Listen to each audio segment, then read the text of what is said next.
र विशेष गरी विभिन्न क्षेत्रबाट धर्मावलम्बीहरू धर्मगुरु यहाँ आएर आफ्नो मन्तव्यहरू राखिदिनु भयो र बुद्धिजीवीहरूले पनि आफ्नो सोच विचार र कानुनविदहरूले पनि आफ्नो तर्फबाट सबै कुराहरू बताइसक्नु भएको छ।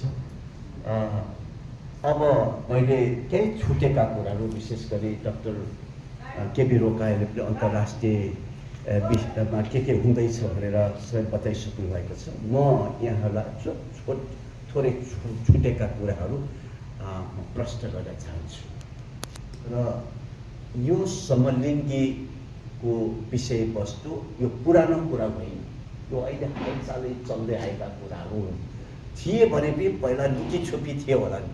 तर हामी समलिङ्गीको विरुद्धमा होइनौँ र तेस्रो लिङ्गीको विरुद्धमा पनि हामी होइनौँ र अघि हाम्रो सञ्चालकजीले भने जस्तै समलिङ्गीलाई पनि हामी माया गर्छौँ र हाम्रो सहायता चाहियो भने हामी सहायता दिन्छौँ र तेस्रो लिङ्गीहरूलाई पनि हामीले माया गर्नुपर्छ। उनीहरू त्यस्तै जन्मे।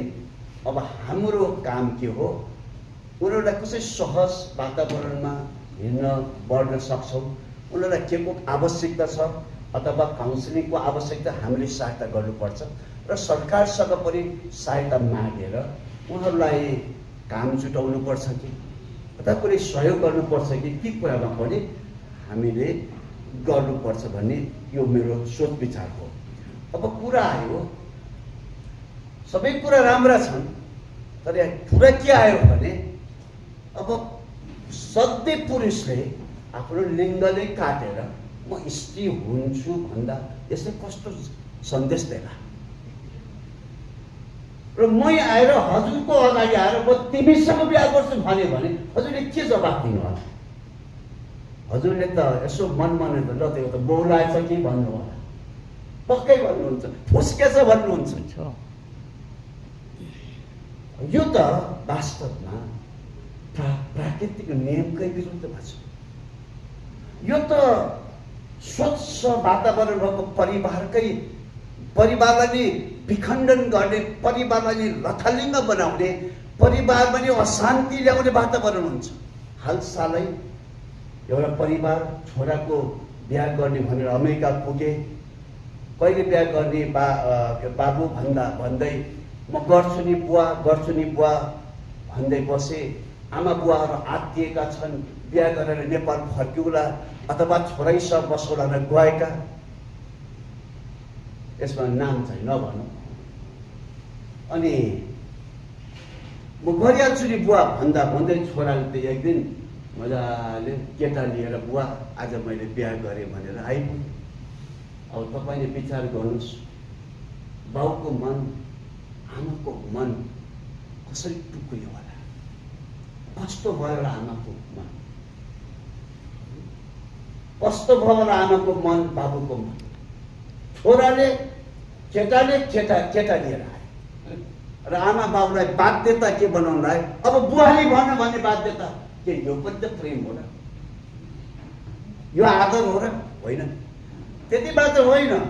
मेरै छोरो 13 वर्ष अमेरिका बस्यो, 30 वर्ष 31 वर्ष भइसक्यो। यो छोरा बिहा गर्ने होइन, पर्ख न बुवा पर्ख भन्छ। 13 वर्षमा तिमी नेपाल फर्को, यो देशको सेवा गर्नुपर्छ। तिमीले पाएको अनुभव, तिमीले पढेको डिग्री, सिकेका कुराबाट अब नेपालमा आएर तिमीले के गर्नु, पसिना बगाऊ र नेपाल देशको सेवा गर। म पनि अमेरिका पढेँ, फर्केँ, तिमी पनि फर्को भन्दा आइपुग्यो। त्यति कुरा त सुने।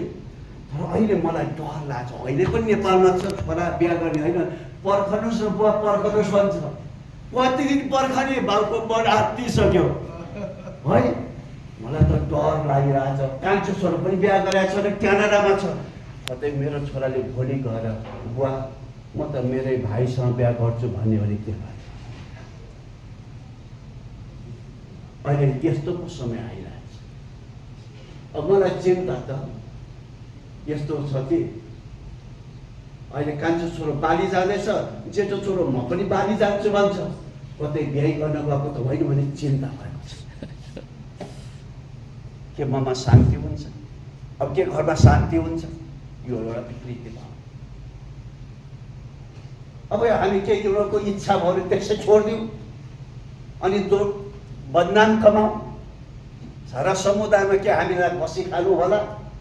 बात त सकिएर त यस्तो अवस्थामा मर्नु नि बाँच्ने अवस्थामा हामी पुग्छौँ। यो एउटा कुरो। अब सन्तानै कसरी जन्मान्छ त? हामीले वंश कसरी राख्ने? सन्तान अब सन्तान दर सन्तान कसरी बनाउने? यदि हामीले केटा केटालाई बिहा गर्न दियो, केटी केटीलाई बिहा गर्न दियो भने त सन्तानै जन्मिँदैनन्। हाम्रो वंश त अब रहँदैन, हराउँछ। सुन्दर थापै रहँदैनन्। अब थापै रहँदैन। यो होटल अर्यालज्यूको अर्यालै रहँदैन। अरू थापा रहला न, हाम्रो थापा मेरो सन्तान रहँदैन। हो यस्तो होला। अनि त्यति मात्र होइन, यता सुन्नुहोस् न, अहिले लुम्बिनीलाई के बनाउनु लागेको छ? सन्तान जन्माउने स्थल बनाउनु लागेको छ। बजेटै पारित भइसकेको छ। डाक्टर रोकाले घरिघरि भन्नु हजुर हजुर त्यहाँ बनाउने। अनि ल्याएर यी सन्तानहरू जन्मेकाहरू कसलाई दिने त? समलिङ्गीहरूलाई दिने। समलिङ्गीहरूलाई दिने। अब समलिङ्गीहरूले कस्तो बनाउँछ? समलिङ्गी नै बनाउँछ।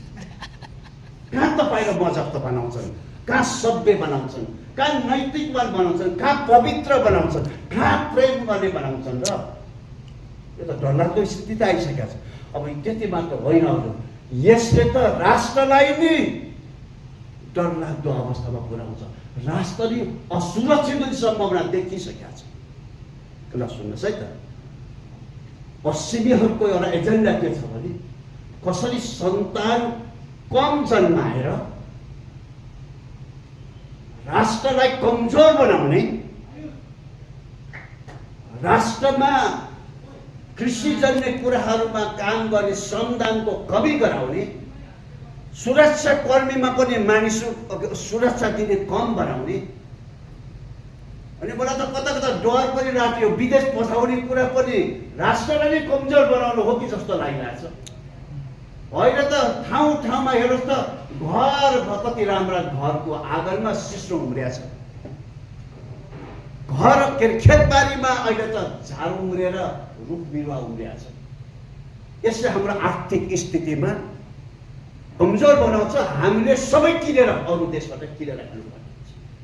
यस्तो थोरै जनसङ्ख्या विदेश पलायन हुँदा त यस्तो स्थिति भइसकेको छ। अहिले महँगी बढेको छ कि यो उत्पादन नेपालमा हुँदैन। राष्ट्रको सुरक्षामा पनि यसले खतरा ल्याउने सम्भावना देखिएको छ। अर्को डरलाग्दो अवस्था त अझ यहाँ त सुन्नु पर्नेछ। बाहिरका पुरुषहरूले नेपालका पुरुषसँग बिहा गर्न लागे। बाहिरका स्त्रीहरूले नेपालका स्त्रीहरू, त्यो पनि राम्रा राम्रा स्त्रीहरूसँग बिहा गर्न लागे भने केही वर्षपछि जनगणना भएर उनीहरूले जित्छन्। हामी सोझा साझा नेपालीलाई थप्लकै निल्दिन्छौँ। उनीहरूले के भन्छ भने हामीलाई यो देशको नागरिकता दिनुहोस् भनेर नागरिकता माग्छन्, हक अधिकार माग्छन्। यहाँको सबै बेचेर पैसा जति लिएर उनीहरू पलायन भयो भने नेपालको हालत कस्तो हुन्छ? यसको स्थितिमा त बुन्दै थिए। ओहो, हाम्रो देशमा कस्तो कुरा सुपडक भयो यो समलिङ्गीको। यसले मलाई त डर उत्पन्न भयो। भने त म नेपाली हो भन्ने गर्व गर्ने ठाउँ नरहेन। यो देशको त खालि समलिङ्गीहरूको देश हुने सम्भावना छ। देश विदेशमा यो देशको इज्जत के रहन्छ? यो देशमा बुद्धिमानी छन्, यो देशमा पवित्र मानिसहरू छन्, नैतिकवान मानिस छन् भन्ने नामै आउँदैन। तर सबै समलिङ्गीको राष्ट्र भनेर पाउँछ। उच्च सगरमाथा भन्ने देश, नेपाल भन्ने देश, नेपाली भन्ने यस्तो देशलाई अब समलिङ्गीको नाम दिएर नामाकरण गरिन्छ भने तपाईँ र मैले के गर्व गर्ने ठाउँ? यसै कारण न्यायालयले यस कुरामा सोच्नुपर्छ, पार्लियामेन्टले पनि सोच्नुपर्छ। हामीले 18-19 चोटिसम्म कार्यक्रम गरिसक्यौँ। हाम्रो पत्रकार चाहिँ यही आइसक्नु भएको छ। उहाँले 3 चोटि यो गोष्ठी गराइसक्नु भएको छ। डाक्टर रोकाया हाम्रो गुरुजी पनि प्राय हामी भेला भइसकेका छौँ ठाउँ ठाउँमा। अब यो देश यो कानुन बनाउने कुरामा रोकिनुपर्छ। हामी सबै सचेत नागरिक हौँ, यो देशलाई माया गर्छौँ, यो देशलाई माया गर्छौँ। सचेत नागरिकले आफ्नो समाजमा आफ्नो देशमा के भइरहेको छ भन्ने कुरो विचार पुर्याएन, निहालेर हेरेनौँ र यस विषयमा सोचेनौँ भने र आँखा चिम्र्यौँ, कान थुन्यौँ र जगजगाएनौँ भने भोलि ढिलो भइसकेपछि हाम्रो केही लाग्दैन। त्यसैले समय छँदै हामीले सरकारलाई सुझाव दिनुपर्छ कि शान्ति र्याली निकालेर अथवा सडकमा आउनुपर्छ कि हामी सबै एकजुट भएर आवाज उठाउनुपर्छ कि अबको यो दिन आएको छ। यति राम्रा राम्रा कुरा त सुन्यौँ, अहिले हामीले व्यक्त गर्यौँ, तर अब हाम्रो अर्को एजेन्डा के हुने हो त? के गर्ने हो त? अब हामीले कसरी सरकारलाई सचेत बनाउने त? न्यायालयलाई कसरी होसियारी दिलाउने त? यो हाम्रो सचेत नागरिकहरूको जिम्मेवारी। धर्मगुरुहरू नैतिकमा हुन्छन्, धर्मगुरुहरू पवित्रतामा जिउँछन्, धर्मगुरुहरूले शिक्षा दिएर मानिसलाई सही बाटोमा ढोलाउँछन्। अब हामी धर्मगुरुहरूले आज यदि विचार पुर्याएनौँ, सोचेनौँ र तम तयारी भएनौँ भने भोलि ढिलो भइसकेपछि हाम्रो केही लाग्दैन। हामीले नै अहिले नै के गर्नुपर्ने छ त? एकजुट भएर एक सोच राखेर हामी सबै मिलेर यो राष्ट्रलाई बचाउने काम हामीले गर्नुपर्छ। समलिङ्गीको तर्फबाट देशलाई कहिले हित हुँदैन भन्ने मैले निश्चित अहिले सोचेको छु, मैले ठम्ब्याएको छु। यसले विकृति बाहेक अरू केही लाग्दैन, उच्छृङ्खलपन ल्याउँछ, यसले अपवित्रतालाई दोहोऱ्याउँछ, यसले सत्यनाशतिर दोहोऱ्याउँछ। हामीले धर्मशास्त्रहरू पढेका छौँ। यी पापहरू यस्तै गर्न गयो भने त भोलि तपाईँ र मेरो छोरी सडकमा हिँड्न पाउँदैन, किनकि समलिङ्गीहरूले फकाइदिन्छ, यस्तै बाटोमा डोराइदिन्छ। अर्काको छोरीलाई कुदृष्टिले हेर्नु त पाप हो भने त यस्तै कुरामा उनीहरूलाई सहकार्य गराउनु त कति ठुलो पाप। अस्ति गोर्खाबाट 2 जना केटीहरूलाई समाजबाट हटाइदिएको छ, किनकि समाजमा पढ्न जाने छोरीहरूलाई तिनीहरूले त विकृतितिर डोहोऱ्याएछ, यहाँ त बडो अशान्ति आयो।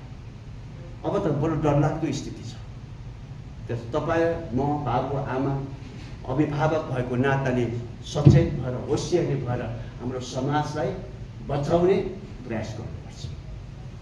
र यति भन्दै म यहाँलाई अनुरोध गर्न चाहन्छु, यो अभियान यो मेरो मात्रै होइन, हाम्रो मात्रै होइन, समस्त यो राष्ट्रको यो विषयवस्तु, यसले राष्ट्रलाई घात गर्ने काम गर्छ। यो बाटो हाम्रो देशलाई बचाउँछ, असुरक्षित बनाउँछ। सुरक्षा गर्ने काममा अहिले नै हामी जुटौँ। पछि आक्रमण गोलीकाण्ड आइसकेपछि बचाउन जान्छु भन्दा त त्यही गोली लाएर आफू मरिन्छ। त्यो हुनुभन्दा अगाडि नै हामीले के गरौँ? सचेत भएर, जागरुक भएर, बुद्धिमत्तापूर्वक यो अभियानलाई अगाडि बढाउँ र एकजुट हौँ भन्दै मेरा केही शब्दहरू यही राख्न चाहन्छु। धन्यवाद।